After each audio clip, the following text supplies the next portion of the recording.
আমাদের কেউ আওয়ামী লীগ করে, কেউ বিএনপি করে, কেউ জামাত করে, কেউ জাতীয় পার্টি করে, কিন্তু নবী মুহাম্মদের মহব্বতের ক্ষেত্রে আমাদের কোনো পার্থক্য নাই। আমরা সব এক, এটা জানায় দেওয়া উচিত। আলহামদুলিল্লাহ নাহমাদুহু ওয়া নাস্তাঈনুহু ওয়া নাস্তাগফিরুহু ওয়া নু'মিনু বিহি ওয়া নাতাওয়াক্কালু আলাইহি ওয়া নাউযু বিল্লাহি মিন শুরুরি আনফুসিনা ওয়া মিন سيئات أعمالنا من يهده الله فلا مضل له ومن يضلله فلا هادي له وأشهد أن لا إله إلا الله وحده لا شريك له وأشهد أن سيدنا وسندنا وحبيبنا ومولانا محمدا عبده ورسوله اللهم صل على محمد وعلى آل محمد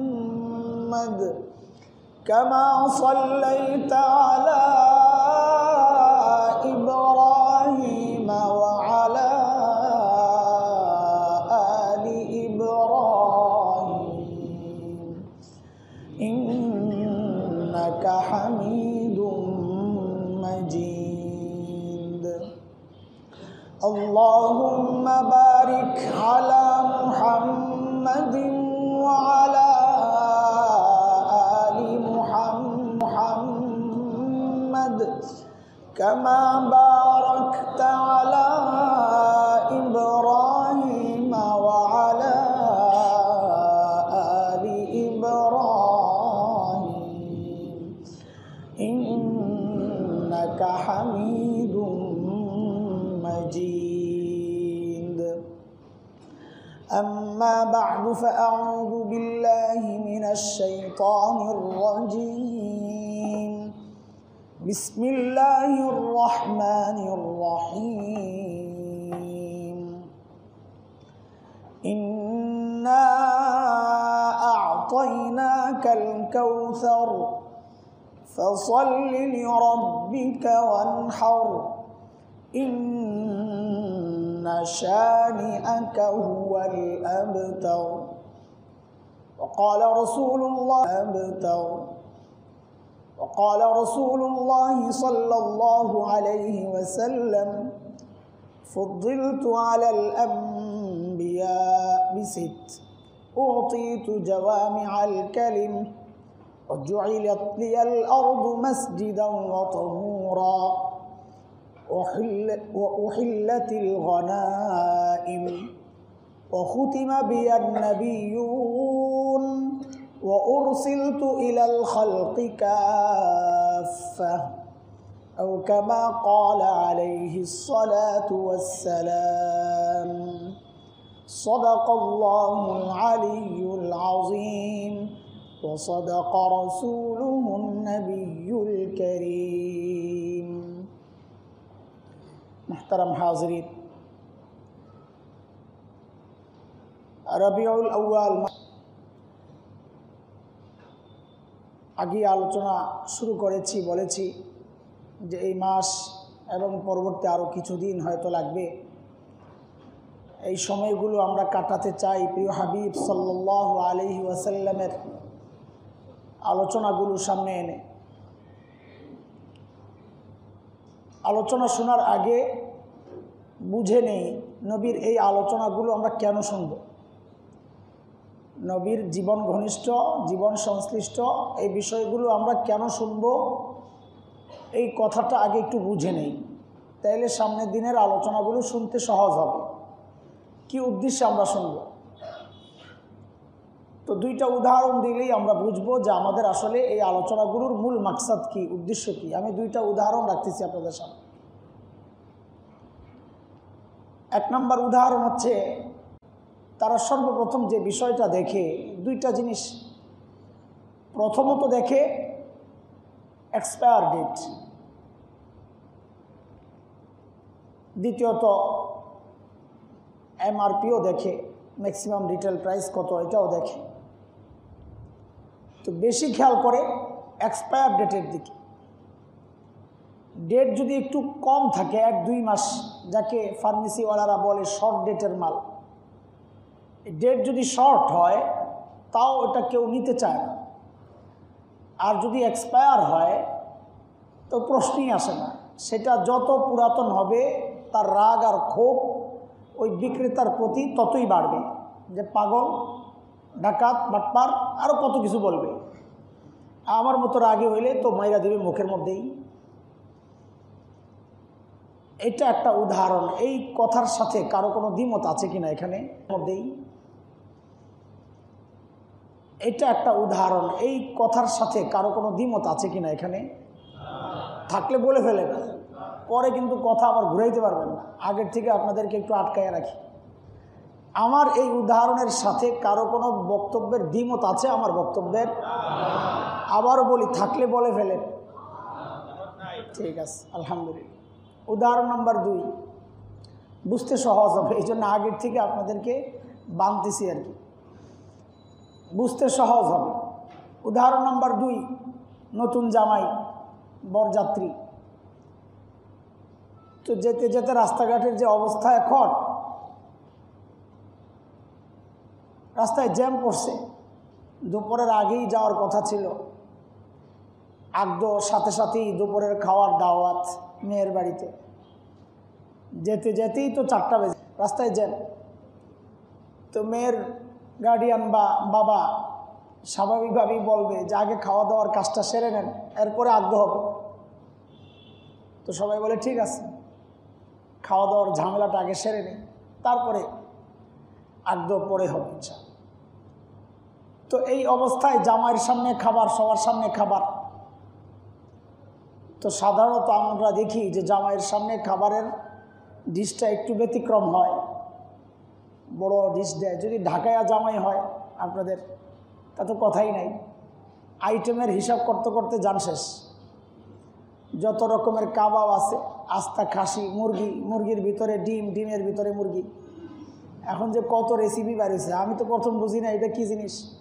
মুরগির ভিতরে ডিম, ডিমের ভিতরে মুরগি। পরে ব্যাখ্যা বুঝলাম যে মুরগির পেট খালি করে ভিতরে একটা ডিম ঢুকাই দিয়েছে, ডিমের আবার কুসুম বাইর করে ওই ডিমের ভিতরে একটু মুরগির গোশত ঢুকাইয়া দিয়েছে।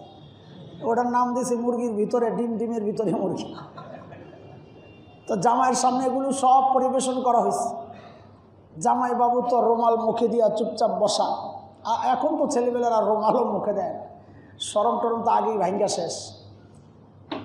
তো জামাই ওই দামি খাবারের দিকে তার মনোযোগ নাই, তার মনোযোগ আরেক জায়গায়। সে তাকায় আছে, সাইডে একটা বড় ড্রামের মতো রাখা অথবা টুকরি, ওখানে উচ্ছিষ্ট খাবারগুলো নিয়ে ফেলা হচ্ছে। হাড্ডি, লেবুর ছিলকা, কেউ পোলাও নষ্ট করছে, ওগুলা ময়লা যা আছে ওখানে নিয়ে ফেলাইতেছে। জামাই ওই জায়গায় তাকায় আছে। আল্লাহর বান্দা কিছুক্ষণ পর লাভ দিয়ে উঠছে। এই খাবার রাইখা দৌড়ে গেছে ওই খাবারের কাছে, ওই ডাস্টবিনের কাছে, ওই জায়গায় তাকায় আছে। আল্লাহর বান্দা কিছুক্ষণ পর লাভ দিয়ে উঠছে।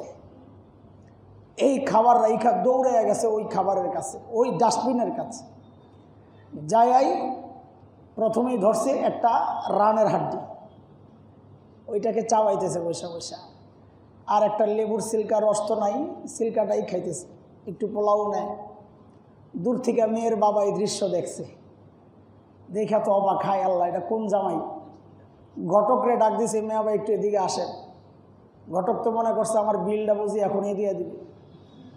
ভিতরে নিয়ে রোমের মধ্যে বাঁধছে। পাগল বিয়ে করাইতে আনছেন আমার মেয়েরে। একটু পরে জামাইরও ডাক দিয়ে নিয়ে ভিতরে নিয়ে গেছে। জামাই মনে করছে বিয়ার আগে একটু দেখা সাক্ষাতের ব্যবস্থা করবে, ওরও নিয়ে বাঁধছে। এটা তো সচেতন শ্বশুরের কথা, সচেতন বাবার কথা। কিন্তু আমার জিজ্ঞাসা আপনাদের কাছে, এই যে জামাই বাবু বুঝা বললেন, পরে কিন্তু কথা ঘুরাইতে পারবেন না। আমি আগের থেকে আপনাদেরকে বলে নেই, সে কি সুস্থ না পাগল? তার মাথা ঠিক আছে না পাগল? সত্যি কথা বলতেছেন আর দিল থেকে বলতেছেন, বুঝে শুনে বলতেছেন? এখন একটু ভয় পেয়ে গেছে, এখন আর সবাই বলে না। আরে ভাই, এই জামাই কি সুস্থ না পাগল? যদি তাই হয় তো এই মজলিসের মধ্যেই পাগলের অভাব নাই। আমাদের এই মজলিসের মধ্যেই বহু পাগল আমরা দেখি। কেন? আল্লাহ তাআলা প্রিয় হাবিব সাল্লাল্লাহু আলাইহি ওয়াসাল্লামের মতো এইরকম শ্রেষ্ঠ নবী তোমাকে দিলেন, তোমার সামনে শ্রেষ্ঠ নবীর আখলাক আর চরিত্র, ওইটা বাদ দিয়া তুমি 2000 বছর আগে 1 মাস আগের ডেট এক্সপায়ার ওষুধ খাওয়াইতে চাও না সন্তানকে, অথচ ওই সন্তানকেই তুমি 2000 বছর আগের ধর্মের পোশাক পরাইতেছ। তোমার সামনে নবীর এত সুন্দর আখলাক, এইটা বাদ দিয়া তুমি ওই ডাস্টবিনের ময়লা আবর্জনা মুশরিকদের আখলাক ধারণ করতেছ। বুঝা গেল তুমিও সুস্থ না, তুমি আস্তে একটা পাগল। আগেই বলে নিছিলাম, কথা কিন্তু ঘুরাইতে পারবেন না। এইবার বুঝেন সুস্থ আছেন না পাগল আছেন। যদি পাগল থাকেন তওবা করে সুস্থ হন। এই আলোচনার মাকসাদ এইটাই, নিজেকে পাগল নির্ধারণ করা, যে আমরা আসলে সব পাগল। পাগল না হইলে আমার মাথাকে নবীর মতো বানাইতে পারলাম না, পাগল না হইলে আমার মুখটাকে নবীর মতো বানাইতে পারলাম না, পাগল না হইলে আমার জামাটাকে নবীর মতো বানাইতে পারলাম না। আমাদের বিয়ের শাদীগুলো কেন হিন্দি সিনেমার সিরিয়াল দেখে দেখে কেন আমার বিয়ের প্রোগ্রাম সাজাই? কারণ আমি যে আস্তে একটা পাগল।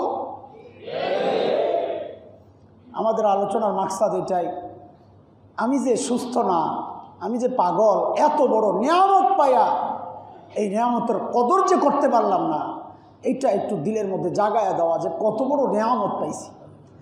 প্রিয় হাবিব সাল্লাল্লাহু আলাইহি ওয়াসাল্লাম আল্লাহর পক্ষ থেকে বান্দার জন্য সবচাইতে বড় নিয়ামতের একটা।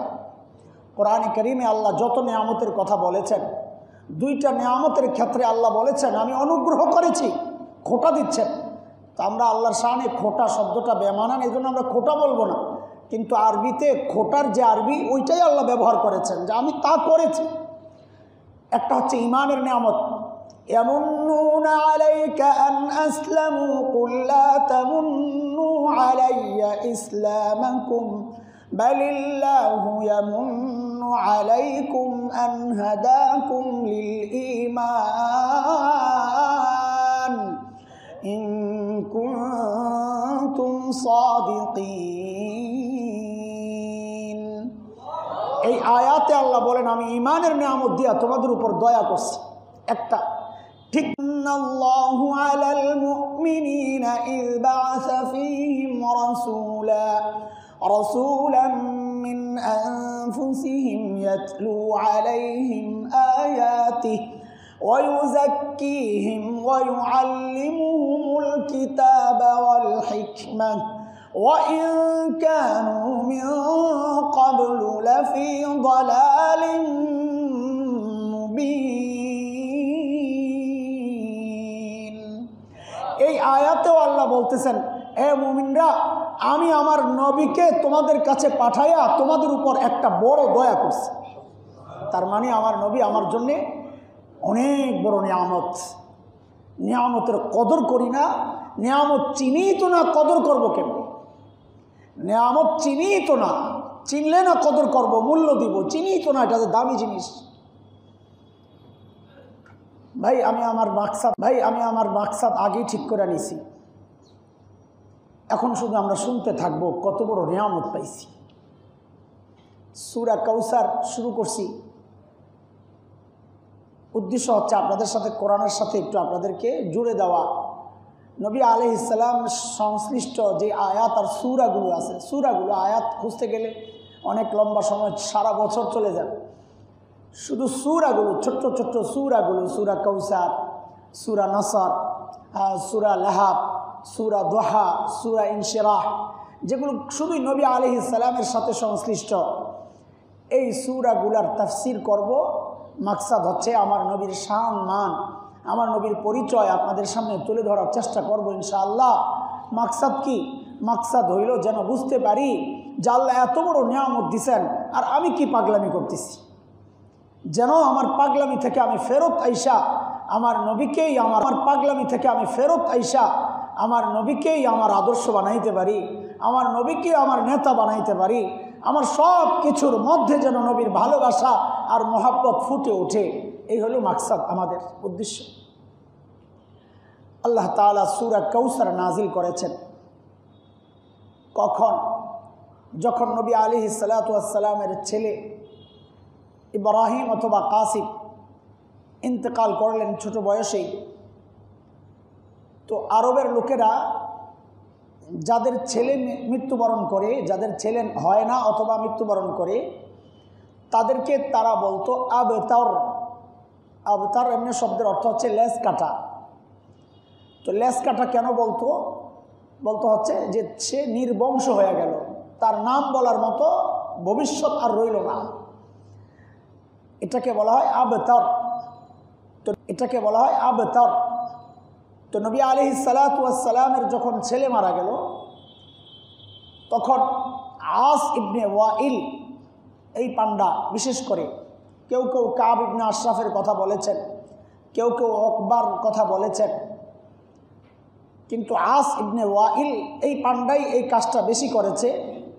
যখনই কোনো মজলিসের মধ্যে প্রিয় হাবিব সাল্লাল্লাহু আলাইহি ওয়াসাল্লামের আলোচনা হতো, তো এই আস ইবনে ওয়াইল বলতো, আরে বাদ দাও ওর কথা, ও তো নির্বংশ আবতার, দেখো না পোড়া কপালের ছেলে মারা গেছে, করতে দাও, কয়দিন করবে, মরে গেলেই তো তার নাম নেওয়ার মতো কেউ থাকবে না, তার নাম নেওয়ার মতো কেউ থাকবে না। তো আল্লাহ তাআলা তাদের এই বক্তব্য, নবী আলাইহিস সালাম খুব কষ্ট পাইতেন, খুব কষ্ট। এমনি তো ছেলে মারা গেছে, হযরত রাসূলের চোখ দিয়ে ঝরঝর করে পানি পড়তেছিল, আর বলতেছিলেন ওয়া ইন্না বিফিরাকি।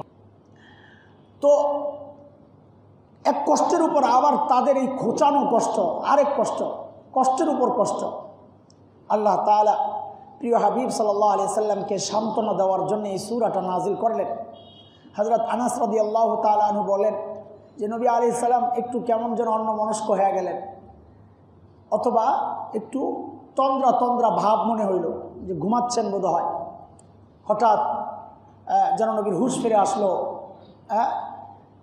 আনন্দ মুখের মধ্যে ঝিলিক, আনন্দের ঝিলিক, খুশি। আমরা বলবো ইয়া রাসূলুল্লাহ কী হইল? তখন রাসূল করিম সাল্লাল্লাহু আলাইহি সাল্লাম বললেন, এইমাত্র আমার উপর একটা সূরা নাজিল হয়েছে। তখন তিনি এই সূরাটা তিলাওয়াত করলেন, ইন্না আ'তাইনাকাল কাউসার ফাসাল্লি লিরাব্বিকা ওয়ানহার ইন্না শানিআকা হুয়াল আবতার। নামাজে তো এটা পড়ি, আমরা কত পড়ি, হ্যাঁ, লিরাব্বিকা ওয়ানহার ইন্না শানিআকা হুয়াল আবতার। নামাজে তো এটা পড়ি, আমরা কত পড়ি, হ্যাঁ। আজকে এটার মূল বিষয়টা জানলে এখন নামাজে পড়ার সময় মনে পড়বে, অর্থটা মনে পড়বে, তো ভালো লাগবে ইনশাআল্লাহ তাআলা। ইন্না আ'তাইনাকাল কাউসার, ইন্না আ'তাইনাকা আল কাউসার।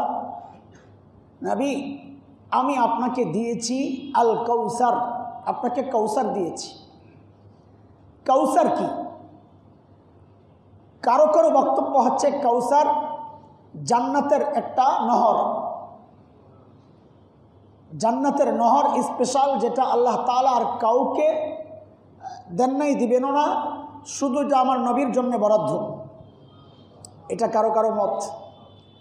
কেউ কেউ বলেছেন ওই নহরটা জান্নাত থেকে প্রবাহিত হয়ে হাসরের মাঠ পর্যন্ত পৌঁছবে, ওখানে একটা হাউস তৈরি হবে, ওই হাউস আমরা যাকে হাউজে কাউসার বলি। কারো কারো বক্তব্য হচ্ছে কাউসার দ্বারা ওই হাউজে কাউসার উদ্দেশ্য, ওই নহর না, হাউজে কাউসার উদ্দেশ্য। নবী আলাইহিস সালাম যার সম্পর্কে বলেছেন যে আমি আমার উম্মতকে এই কাউসার থেকে পানি পান করাবো, যে একবার পান করবে লা ইয়াজমাউ বা'দাহু আবাদা, সে আর কোনোদিন তার পিপাসা লাগবে না। কিয়ামতের মাঠে এটা অনেক বড় নিয়ামত। তো কত পরিমাণ পান করাবেন? তো আল্লাহ নবী আলাইহিস সালাতু ওয়াস সালাম বলেন, কাউসারের পান পাত্র থাকবে, পান পাত্র, হ্যাঁ, এই গ্লাস, মগ, এগুলো থাকবে আকাশের নক্ষত্র পরিমাণ, আকাশের নক্ষত্র পরিমাণ। নক্ষত্র কত আছে, আল্লাহু আকবার, ওই পরিমাণ থাকবে। তবে ভয়ের কথাও আছে। এক শ্রেণীর মানুষ আসবে, নবী তাদেরকে পানি পান করাতে যাবেন, আওয়াজ আসবে, না এদেরকে দিয়েন না, এদেরকে দিয়েন না। বলে এরা তো আমার উম্মত না, আপনি আসার পর এরা দিনের মধ্যে বাড়াইছে নিজের থেকে, বেদাতি এরা। তখন নবী বলবেন তাইলে তোমরা দূর হও, তোমাদেরকে আমি পানি দিতে পারবো না, সোহকান সোহকা, ভাগো এখান থেকে। বড় দুর্ভাগ্যের কথা, বিদআত করার সময় একটু বুঝাশোনা করেন, আল্লাহ মাফ করুক, হেফাজত করুক। এটা একটা মত কাউসার দ্বারা, এটাও একটা মত, কিন্তু রাইসুল মুফাসসিরিন, সব মুফাসসিরদের নেতা হযরত আব্দুল্লাহ ইবনে আব্বাস রাদিয়াল্লাহু তাআলা আনহুমার বর্ণনা হচ্ছে, কাউসার দ্বারা নির্দিষ্ট কোনো বিষয় উদ্দেশ্য না, কাউসার মানে খায়রে কাসির। আল্লাহ তাআলা নবী আলাইহিস সালামকে অজস্র কল্যাণ দান করেছেন। কাউসার মানে অজস্র কল্যাণ দান করেছেন। ওই হাউজে কাউসার এটাও অজস্র কল্যাণের একটা, ওই নহর কাউসার ওইটাও অজস্র কল্যাণের একটা। আর নবীকে আল্লাহ অনেক কিছু দিয়েছেন, এত কিছু আল্লাহ তাআলা হারে আমার নবীকে যে আল্লাহ কি সুন্দর করে সাজা, আমার নবীকে যে আল্লাহ কি সুন্দর করে সাজায়া দুনিয়ায় পাঠাইছেন, এমন কোনো বিষয় নাই যেই বিষয়গুলো, শ্রেষ্ঠ বিষয়গুলো আমার নবীর জন্য নির্ধারণ করেন নাই আল্লাহ তাআলা। যত শ্রেষ্ঠ বিষয় আছে সব কিছু আমার নবীর জন্য আল্লাহ নির্ধারণ করেছেন। সব সব আল্লাহ দিয়ে দিছেন। আমাদের বড়রা উদাহরণ দেওয়ার জন্য এইভাবে বলেন আর কি, উদাহরণ দেওয়ার জন্য, ধরো একজন বাবা, ধনী বাবা, অর্থ সম্পদের কোনো অভাব নাই, তার সন্তানের মধ্যে একটাই সন্তান, একটা মেয়ে, মেয়েই একটা, মেয়েটাও বেশ সুন্দরী। তাহলে তিনটা বিষয় এখানে আসলো।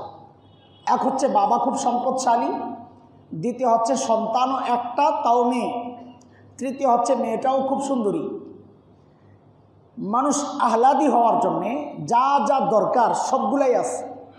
এক তো বাবা সম্পদশালী বাবার মেয়েরা আহ্লাদি বেশি হয়, এটাই স্বাভাবিক। আবার মেয়েরা বাবার কাছে এমনি আহ্লাদি হয়, যাদের মেয়ে আছে জানেন, ছেলেদের চেয়ে মেয়েদের ঢং ঢং বাবার কাছে বেশি, হ্যাঁ আবদারও বেশি, বাবাও পুরা করার চেষ্টা করে। আল্লাহ তাআলা একটা মহব্বত আলাদা তৈরি করে রাখছেন, এই এক বিষয়। আরেক বিষয় হচ্ছে মেয়ে একটা, আরও থাকতো মহব্বতটা ভাগ হইতো, এখন তো মহব্বত এক জায়গায় সীমাবদ্ধ, তো আহ্লাদি হওয়ার জন্যে আরও আরেকটা উপলক্ষ পাওয়া গেল। তৃতীয় উপলক্ষ হচ্ছে মেয়ে সুন্দরী, তো তার তো মাটিতে পা পড়ার কথা না, তো বিয়ের প্রস্তাব আসছে, মেয়ে যেহেতু উপযুক্ত হয়েছে, তো মেয়ের বাবা জিজ্ঞেস করতেছেন যিনি প্রস্তাব নিয়ে আসছেন, ভাই আপনি কে? তো বলে আমি তো ছেলের খালু, আমি ছেলের, বুঝানোর জন্য বলতেছে, এইভাবেই বুঝেন, বলে আমি তো ছেলের খালু। তো খুব রাগ হচ্ছে ভিতরে, তো ওই যে গরম হওয়ার তো অনেক উপলক্ষ আছে, ধনী মানুষ, মেয়েও একটা, আবার সুন্দরী, তার ভিতরের গরম হইল, আমার মেয়েরই কি সস্তা পাইছেন মিয়া যে আপনি খালু আসছেন প্রস্তাব দেওয়ার জন্যে? যান যায় ছেলের বাবাকে বলেন উনি যেন নিজে আসে। প্রস্তাব কে দিবে? ছেলের বাবা দিবে, আপনি কেন আসছেন? ওকে ঠিক আছে। তো ছেলের বাবা আসছে, এখন বাবাকে জিজ্ঞেস করা শুরু করছে, কি নাম আপনার? অমক। আপনার বাবার নাম কি? অমক। আপনার বংশ কি? অমক। আপনার এলাকা কোনটা? এগুলো সব জিজ্ঞেস করে, স্বাভাবিক। এলাকা হিসাবেও মানুষ বিয়ে শাদীর চিন্তা করে। কোনো এলাকার মানুষ রাগী বেশি হয়, কোনো এলাকার মানুষ লুবি বেশি হয়, কোনো এলাকার মানুষের মধ্যে চক্রান্তের ভাব বেশি থাকে। হ্যাঁ, মানুষ এলাকা দেখেও বিয়ে দেয়। তো বলে এলাকা কোনটা, বংশ কি, হ্যাঁ, এগুলো সব জিজ্ঞেস করার পর মার খবরও নেয়, বাড়িঘর ঠিক আছে কিনা, লেখাপড়া কি, হ্যাঁ, সব খেয়াল করে তারপর ওই ছেলের কাছে নিজের মেয়েটা বিয়ে দেয়।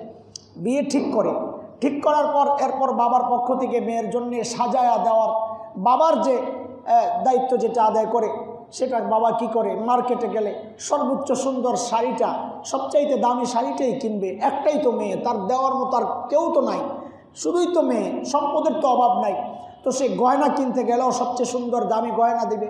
হ্যাঁ, পারফিউম কিনতে গেলে, কসমেটিক্স কিনতে গেলে সবচাইতে উন্নতটাই তো কিনবে, কারণ তার তো কোনো অভাব নাই, দেওয়ার মতোও কেউ নাই। তো আমাদের বড়রা বলেন, দেখো ঠিক যেন একজন মেয়ের বাবা যে যা লক্ষ্য করেন, ঠিক আল্লাহ সুবহানাহু ওয়া তাআলা তার প্রিয় হাবিবকে দুনিয়ায় পাঠানোর ক্ষেত্রেও যেন আল্লাহ সব বিষয় লক্ষ্য করেছেন, সাজায়া সবচাইতে সুন্দর বিষয়গুলো দিয়া, এবং সবচাইতে সুন্দর বাবার সন্তান প্রিয় হাবিবকে দুনিয়ায় পাঠানোর ক্ষেত্রেও যেন আল্লাহ সব বিষয় লক্ষ্য করেছেন, সাজায়া সবচাইতে সুন্দর বিষয়গুলো দিয়া এবং সবচাইতে সুন্দর বাবার সন্তান, সবচাইতে সুন্দর দাদা, সবচাইতে সুন্দর পরিবার, দামি পরিবার, নামও সুন্দর, দেখতেও সুন্দর, সব সেরা সেরা জিনিসগুলো দিয়া আল্লাহ তাআলা তার নবীকে দুনিয়ায় পাঠাইছেন। প্রথম তো কথা আসবে প্রস্তাবের। ওই যে বলেছি শুরুতে যে শ্বশুর প্রস্তাব, খালু প্রস্তাব দিলে হবে না। আল্লাহ তাআলাও তার নবীর ক্ষেত্রে এইটাই করেছেন যে আমার নবীকে দুনিয়ায় আমি ফ্রিতে দিব না। ফ্রি জিনিসের দাম থাকে না, খেয়াল করে দেখে, ফ্রি জিনিসের দাম থাকে না। হ্যাঁ, যখন কোনো জিনিস দাম দিয়ে নিতে হয়, কষ্ট করে নিতে হয়, তার মূল্যটাও বেশি থাকে, এটাই মানুষের স্বাভাবিক চরিত্র। তো আল্লাহ তাআলা বলেন আমার নবীকে আমি ফ্রি দিব না। তো কেমনে দিবেন?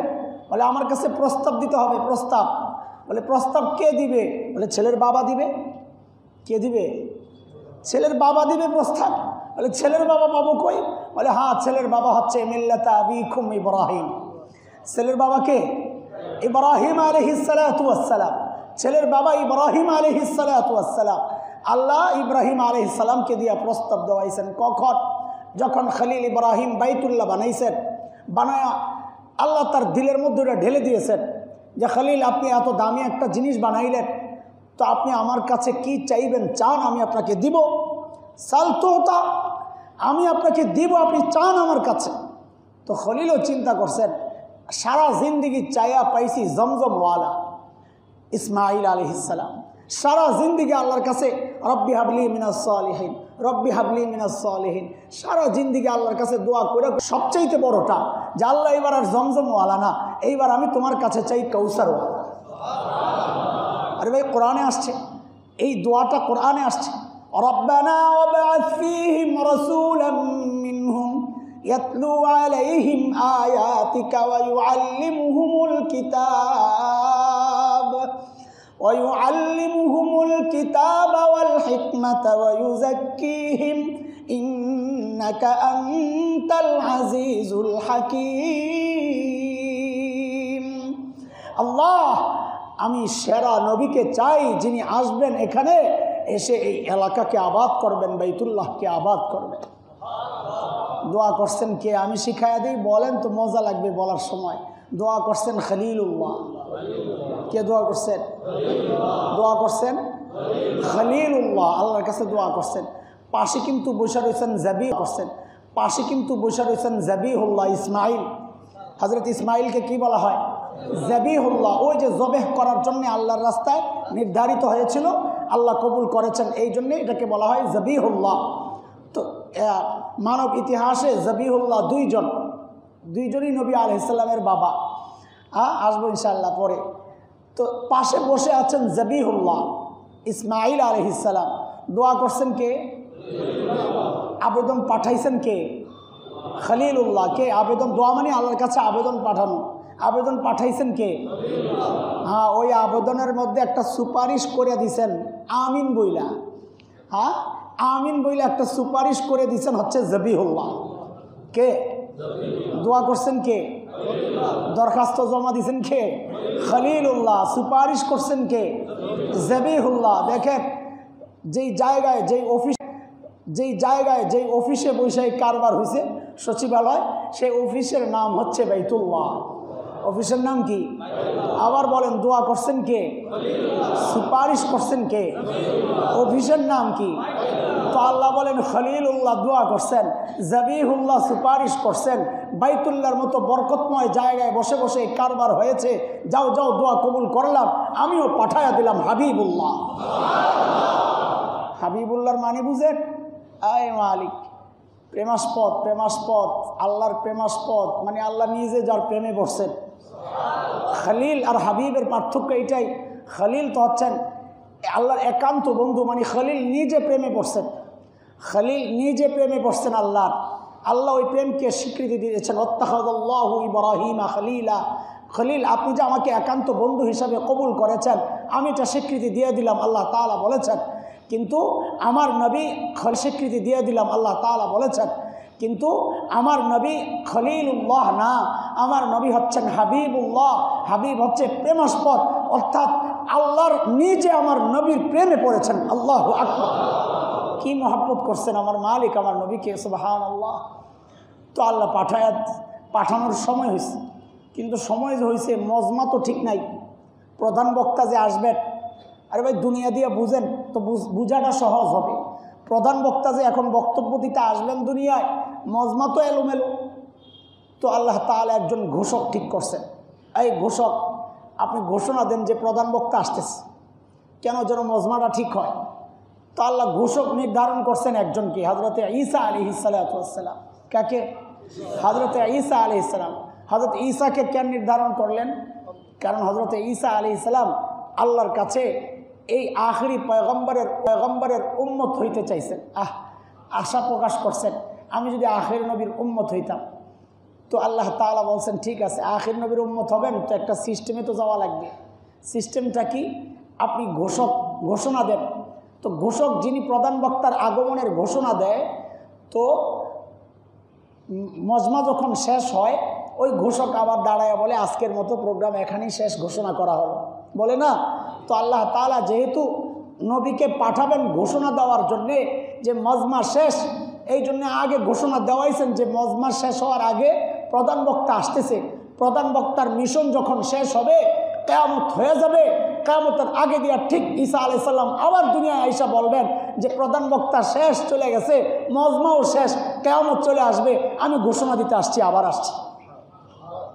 বাকি প্রশ্ন হচ্ছে, একটা প্রশ্ন থেকে যায়, একটা প্রশ্ন দিয়েছেন আমাদের এখানে বসে বসে, আমার খুব ভালো লাগছিল। কারণ অনেক দিন আমার এই প্রশ্ন যে নবুয়তের মর্যাদা, সমস্ত মর্যাদার মধ্যে সবচাইতে সর্বোচ্চ মর্যাদার নাম হচ্ছে নবুয়তের মর্যাদা। ফেরেশতাদের চেয়েও উঁচা মর্যাদা এটা। আহলুস সুন্নাহ ওয়াল জামাতের আকীদা হচ্ছে সমস্ত নবীরা সমস্ত ফেরেশতাদের চেয়েও শ্রেষ্ঠ। তো সেখানে একজন নবী তিনি সর্বোচ্চ মর্যাদা পাওয়ার পর তিনি কেন তার চেয়ে নিচু মর্যাদা উম্মত হওয়ার আশা করলেন? তার মানে উনি কি আল্লাহর কাছে নাশুকরিয়া প্রকাশ করতেছেন যে আমি নবুয়তের মর্যাদা পাইয়া সন্তুষ্ট না, আমার আপনি উম্মতের মর্যাদা দিলে ভালো হইত? এটা না, বিষয় এটা না। তো হযরত বলছেন, বলে বুঝো ভাই, ঢাকার ধরেন স্পেশাল কোনো বিরিয়ানি আপনি খাইতে গেছেন, সামনে ডিশ রাখা হয়েছে, গ্রান সুগ্রান আসছে, একদম আপনাকে মোহিত করতেছে গ্রান। তো এর মধ্যে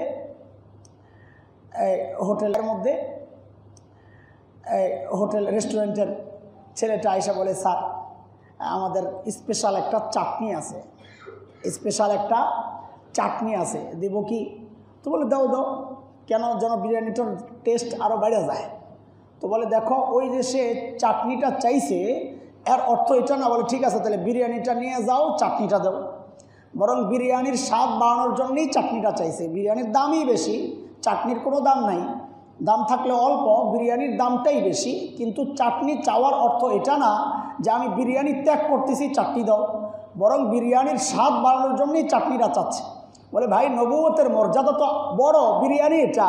তো আল্লাহ যেহেতু আখেরি নবীর উম্মতের প্রশংসা শুনছেন হযরত ঈসা আলাইহিস সালাম, বলে এটা একটা চাটনির মতো। বলে আখেরি নবীর উম্মত এত দামি, তো আল্লাহ আমারে বানান না। বলে কেন, নবুয়তের মর্যাদা লাগবে না? বলে এটা একটা চাটনির মতো। বলে আখেরি নবীর উম্মত এত দামি, তো আল্লাহ আমারে বানান না। বলে কেন, নবুয়তের মর্যাদা লাগবে না? লাগবে, এটা তো বিরিয়ানি, ওই চাটনিটা মিলাইয়া বিরিয়ানিটার স্বাদ আরও বাড়াইতে চাই। বড় আজিব উদাহরণ দিয়েছেন হযরত, মাশাআল্লাহ, আলহামদুলিল্লাহ। হযরত ঈসা যেহেতু এই আকাঙ্ক্ষা আল্লাহর কাছে পেশ করেছিলেন, ওই জন্য আল্লাহ হযরত ঈসাকে সবার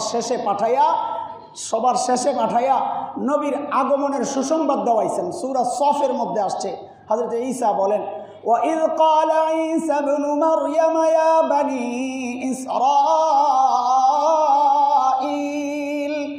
إِنِّي رَسُولُ اللَّهِ إِلَيْكُمْ مُصَدِّقًا لِمَا بَيْنَ يَدَيَّ مِنَ التَّوْرَاةِ وَمُبَشِّرًا بِرَسُولٍ يَأْتِي مِن بَعْدِ اسْمُهُ أَحْمَدُ। হযরত ঈসাকে গ্রহণ করার জন্য সুসংবাদ। বলে নাম কি? আহমদ। নাম কি? তো নামটা ফাঁস হয়েছে কি হয় নাই? হযরত ঈসা জানায়া দিয়েছেন না আখেরি নবীর নাম কি হবে, জানায়া দিয়েছেন না? তো জানাইলে তো স্বাভাবিক সবার আকাঙ্ক্ষা হওয়ার কথা। আখেরি পয়গম্বরের নাম যেহেতু আহমদ, তো আমি আমার ছেলের নাম আহমদ রাখবো, আমার নাতির নাম আহমদ রাখবো, আমার ভাইয়ের নাম আহমদ রাখবো, এই আকাঙ্ক্ষা জাগার কথা কিনা? আল্লাহ তাআলা কারো দিলের মধ্যে এটা জাগার নাই। কেন? আল্লাহ চাইছেন আমার নবীর নামটাও ইনটেক থাকুক। আমার নবীর নাম রাখার আগ পর্যন্ত, আদম থেকে এই পর্যন্ত আল্লাহ কারো নাম আহমদ রাখতে দেন নাই। আমাদের ছোটোবেলার কথা মনে পড়ার কথা, মনে থাকার কথা। বাবারা যখন ছোটোবেলায় ঈদের পোশাক কিনে দিতেন, বাবা যখন কিনে দিতেন, এটা আমরা আলমারিতে গোপন রাখতাম, মহল্লার অন্য অন্য ছেলেদেরকে দেখাইতাম না। কি কিনছ? কিনছি পাঞ্জাবি কিনছি। দেখাও না, না দেখাবো না। কেন? ঈদ নষ্ট হয়ে যাবে। সকালবেলা পইরাই ইনটেকটা, এটা একটা আলাদা আনন্দ, যেন আল্লাহ তাআলা ওইটাই করছেন। আমার নবীর নামকে আমি বাসি হইতে দিব না, কারো রাখতে দিব না। আগে আমার নবীর নাম রাখা হবে, তারপর তোমরা রাখা শুরু করো। কি দারুণ নাম আমার নবীর নাম, আহমদ। আরেকটা হচ্ছে মুহাম্মদ। বলেন না, আহমদ আর মুহাম্মদ। আহমদ মানে যিনি সবচেয়ে বেশি প্রশংসাকারী। এটা আল্লাহ তাআলা, ওই যে বলেছিলাম একটা হাদিস, শুরুতে খুতবার মধ্যে একটা হাদিস শোনাইছি, মুসলিমের রিওয়ায়াত। নবী বলেছেন আল্লাহ তাআলা আমাকে সমস্ত নবীদের উপর 6টা বিষয় দিয়ে শ্রেষ্ঠত্ব দান করেছে, স্পেশাল 6টা বিষয়। একটা হচ্ছে অতীত জাওয়ামি আল কালিম। আল্লাহ আমাকে জাওয়ামি উল কালিম দান করছেন। জাওয়ামি উল কালিম হচ্ছে কথা ছোট্ট, বক্তব্য অনেক, শ্রেষ্ঠত্ব দান করেছে। স্পেশাল 6টা বিষয়। একটা হচ্ছে অতীত জাওয়ামি আল কালিম। আল্লাহ আমাকে জাওয়ামি উল কালিম দান করছেন। জাওয়ামি উল কালিম হচ্ছে কথা ছোট্ট, বক্তব্য অনেক। কারণ নবী আলাইহিস সালামকে আল্লাহ নবী বানাইছেন কিয়ামত পর্যন্ত। কিয়ামত পর্যন্ত সমস্যার সমাধান যদি আলাদা আলাদা বক্তব্য দিয়ে দিতে হয়, তো নবীকে কয়েকশো বছর বাঁচার দরকার ছিল। এই অল্প সময়ের মধ্যে কিয়ামত পর্যন্ত মানুষের জীবন দর্শন সব আল্লাহ তাআলা আল্লাহ নবীকে দিয়া বলাইছেন। কেমনে বলাইলেন? ওই যে কথা ছোট্ট কিন্তু তার বক্তব্য অনেক, এইভাবে এটা আল্লাহ তাআলা একটা স্পেশাল গুণ আমার নবীকে আল্লাহ দান করেছিলেন। একটা।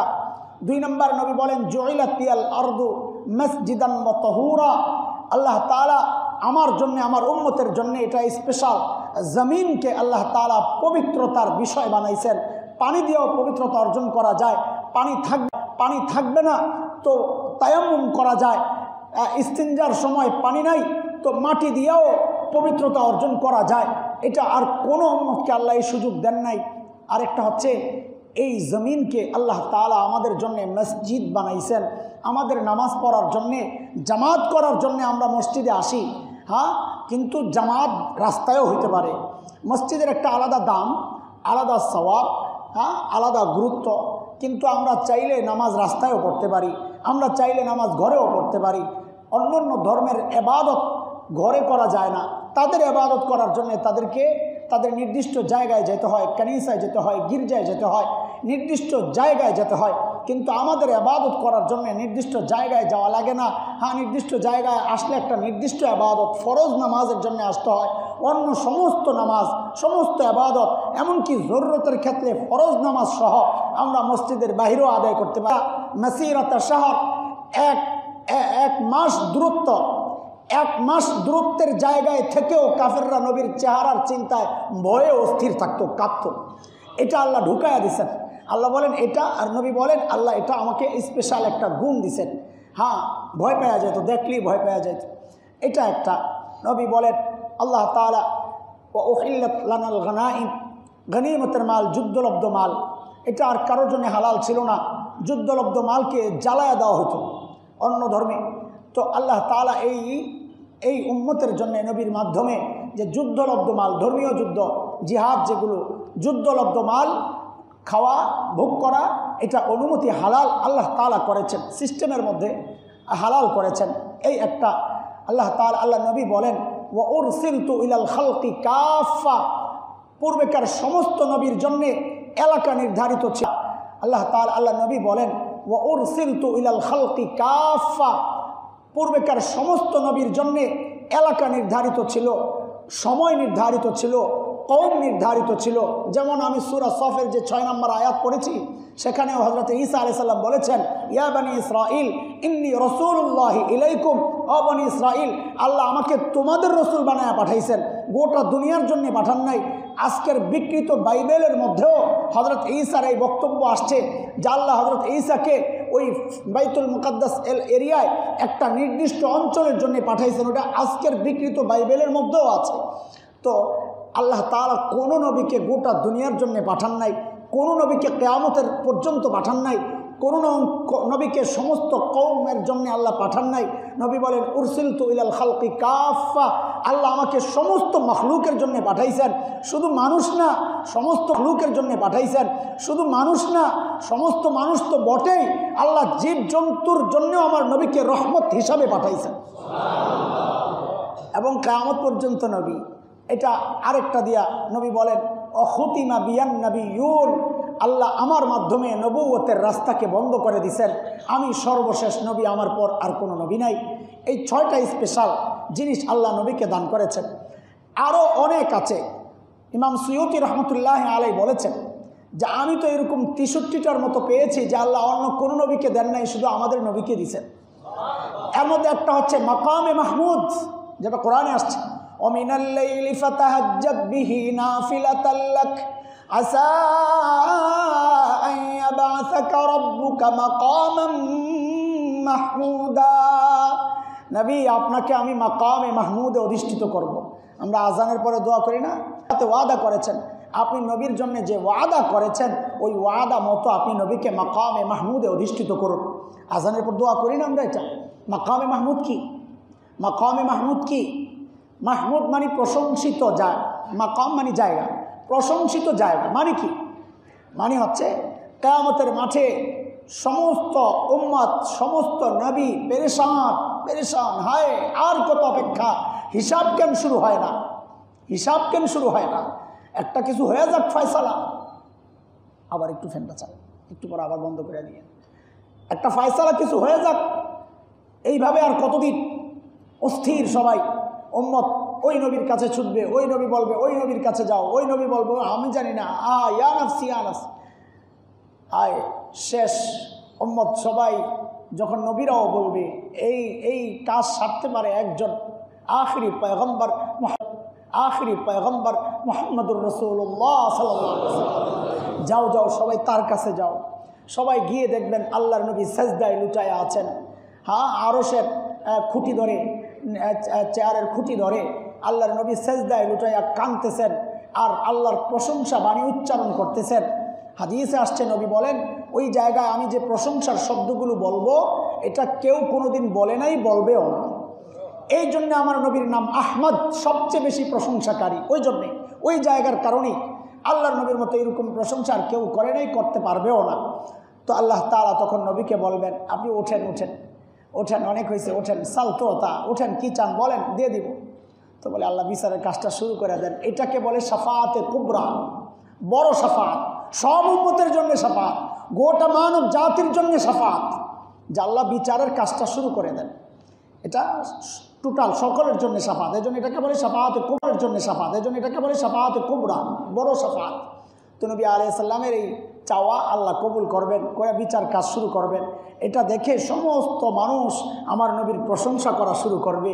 যেহেতু সবাই প্রশংসা করবে, তো ওই যে জায়গাটা, যেই জায়গায় বসে নবী সকলের প্রশংসা পেয়েছেন, ওই জায়গাটা হচ্ছে মাকামে মাহমুদ, প্রশংসিত জায়গা।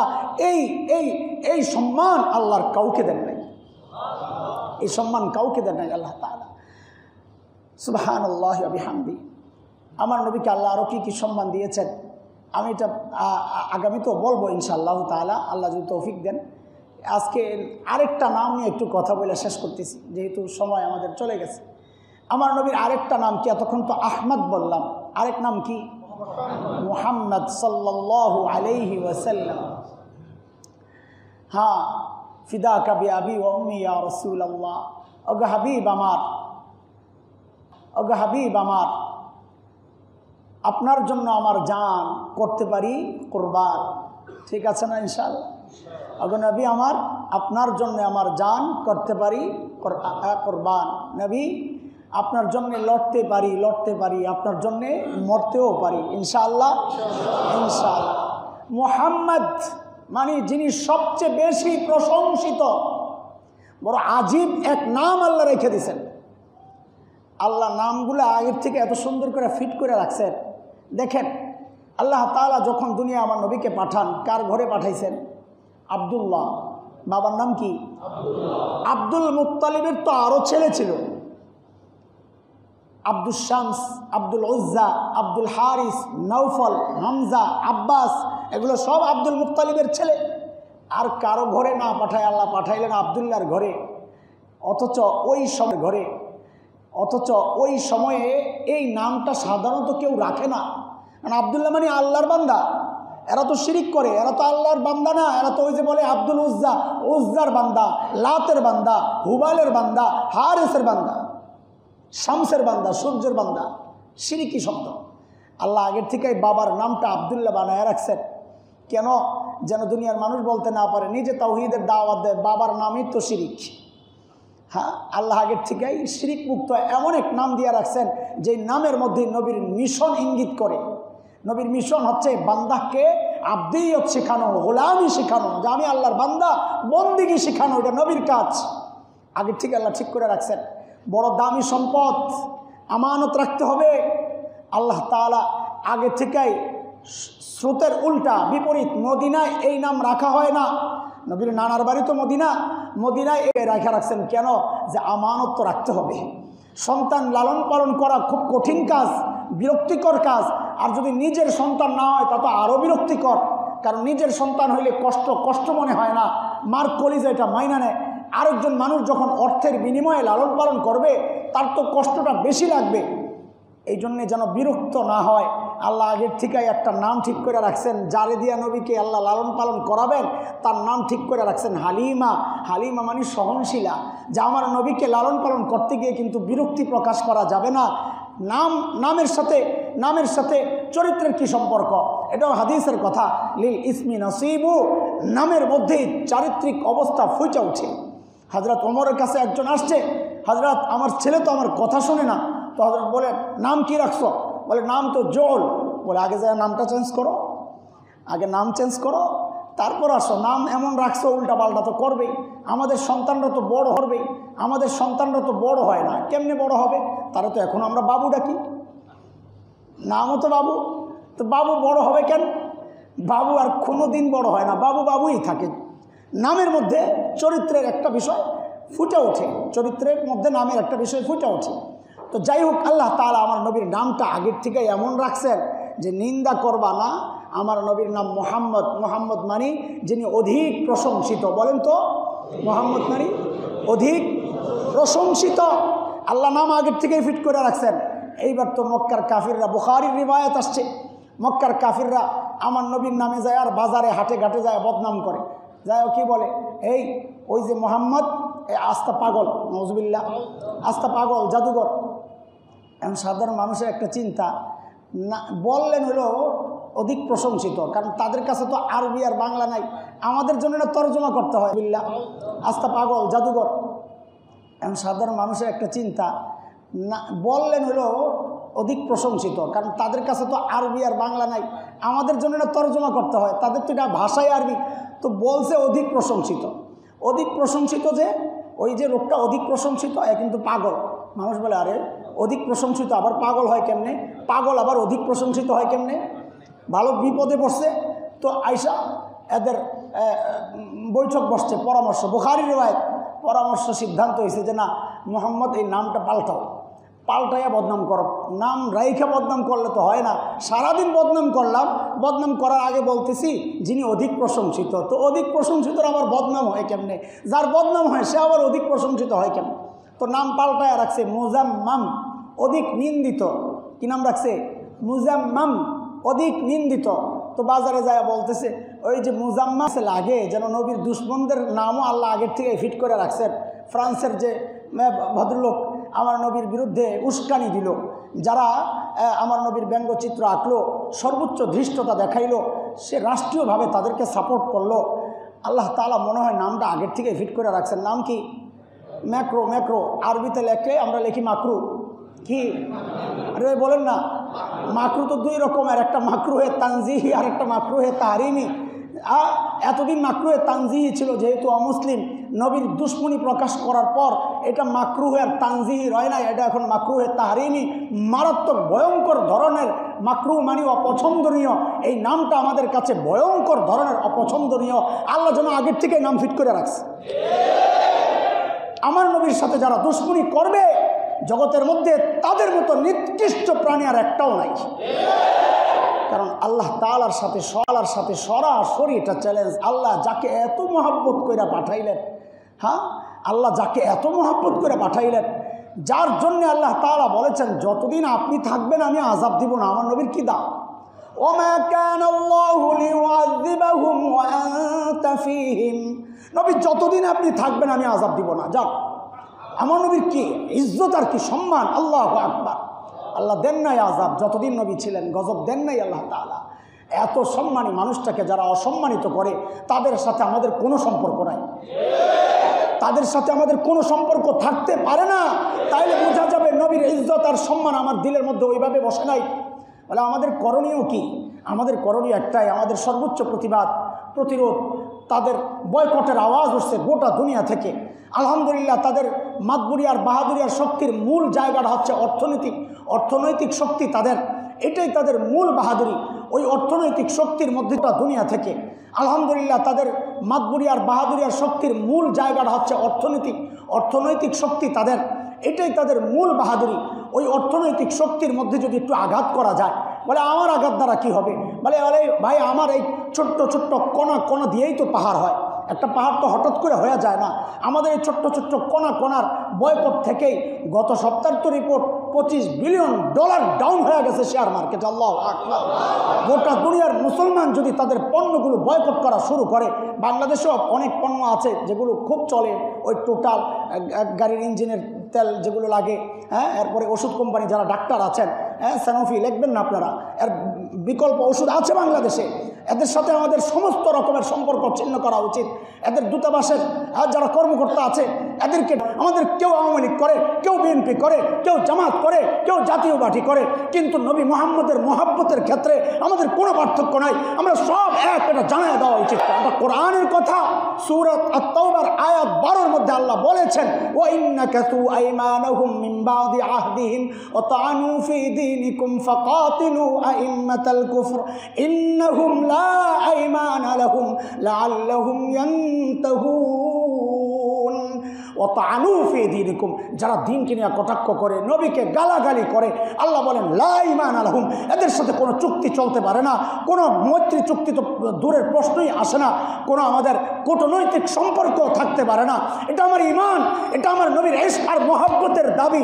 তাদের সাথে আমাদের সকল সম্পর্ক বিচ্ছিন্ন করা উচিত, অথবা তারা নিঃশর্ত ক্ষমা চাইবে যে হ্যাঁ, নবীর ব্যঙ্গচিত্র প্রকাশ করে আমরা অন্যায় করেছি, ধৃষ্টতা দেখিয়েছি, আমরা নিঃশর্ত ক্ষমা চাই। ক্ষমা না চাওয়া পর্যন্ত মুসলমানদের প্রতিবাদ চলবে, বয়কট চলবে, বয়কট ফ্রান্স ইনশাআল্লাহ। আল্লাহ আপনি সাক্ষী থাকেন, আপনার নবীকে আমরা মহব্বত করি, আপনার নবীর জন্য মরতে পারি ইনশাআল্লাহ, আপনার নবীর জন্য লড়তেও পারি ইনশাআল্লাহ। আল্লাহ আমাদের এই মহব্বতকে কবুল করেন, আমিন। ওয়া আখিরু দাওয়ানা আলহামদুলিল্লাহি রাব্বিল আলামিন।